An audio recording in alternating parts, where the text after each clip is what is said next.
நாங்கள் அந்த பிரச்சனைக்கே வரல. நீங்களாக கற்பனை கட்டு பாரதிய ஜனதா கூட்டணி, பாரதிய ஜனதா கூட்டணி இல்லை, பாரதிய ஜனதா பாமக பேசிட்டு இருக்குது. இப்படியெல்லாம் நீங்களாக கற்பனை பண்ணி ஏசியமாக ஊடகத்திலையும் பத்திரிகையும் போடுறதுக்கு நாங்கள் பொறுப்பல்ல. நாங்கள் கூட்டணி பேசிக்கிட்ட பொழுது உங்களையெல்லாம் அழைப்போம். தெரியும். மறக்காம சர்ப்ரைஸ் பண்ணுங்க. தேங்க்யூ. தேமுதிகவுடன் மட்டுமே பேச்சுவார்த்தை நடக்குது, பாமகவுடன் கூட்டணியா இல்லையா? உண்மையை போட்டுடைத்த அதிமுகவின் பொதுச் செயலாளர் எடப்பாடி பழனிசாமி.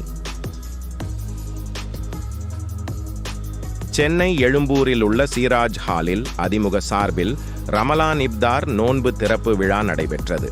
இதில் அதிமுகவின் பொதுச் செயலாளர் எடப்பாடி பழனிசாமி கலந்து கொண்டார்.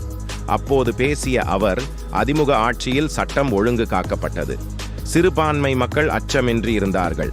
ஆனால் திமுக ஆட்சியில் சிறுபான்மை மக்கள் உள்பட அனைவரும் அச்சத்தில் உள்ளனர். அராஜக வழியில் செல்பவர்களை விட அமைதி வழியில் செல்பவர்களுக்கு தான் வெற்றி கிடைக்கும்.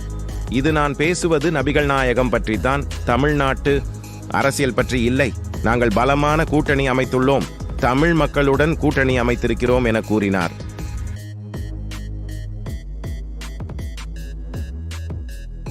இஸ்லாமியர்களின் நலனுக்கு எல்லாம் செய்தது எல்லாம் அம்மா, திமுக செய்ததாக சொல்வதெல்லாம் சும்மா. முதல்வர் ஸ்டாலின் அதிமுக பாஜவுடன் கள்ள உறவில் உள்ளதாக சொல்லியிருக்கிறார். அதிமுக எப்போதும் நேர்பாதையில்தான் செல்லும். எதிர்கட்சியாக இருக்கும்போது பிரதமருக்கு கோ பேக் மோடி என்று சொல்லும் திமுக, ஆட்சிக்கு வந்த பிறகு பிரதமரை அழைத்து வெல்கம் மோடி என்று சொல்வது திமுக தான் என விமர்சித்தார். இதனைத் தொடர்ந்து எடப்பாடி பழனிசாமி செய்தியாளர்களை சந்தித்து பேசினார். அப்போது இரட்டை இலை சின்னத்தில் போட்டியிடுவேன், ஓ பன்னீர்செல்வம் பேசி வருவது குறித்து கேள்விக்கு ஓபிஎஸ் பேசுவது ஜோக்காக உள்ளது என்றும், விரக்தியின் விளிம்பில் இருந்து கொண்டு அவர் பேசுவதாகவும், தாங்கள் சட்ட ரீதியாக அனைத்தையும் கொடுத்துள்ளதாகவும் கூறினார். என்ன பண்ண முடியும்? சட்ட ரீதியாக அனைத்தும் கொடுக்கப்பட்டு விட்டது.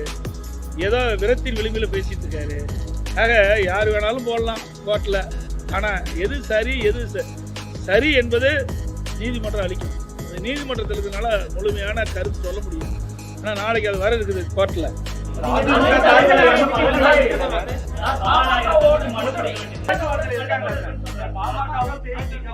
அதுதான் நான் தான் சொல்லேன், தேமுதிகவோடு நாங்கள் பேச்சுவார்த்தையில் தொடர்ந்து இருந்து கொண்டிருக்கிறோம். அதில் எந்த மாற்றம் கிடையாது.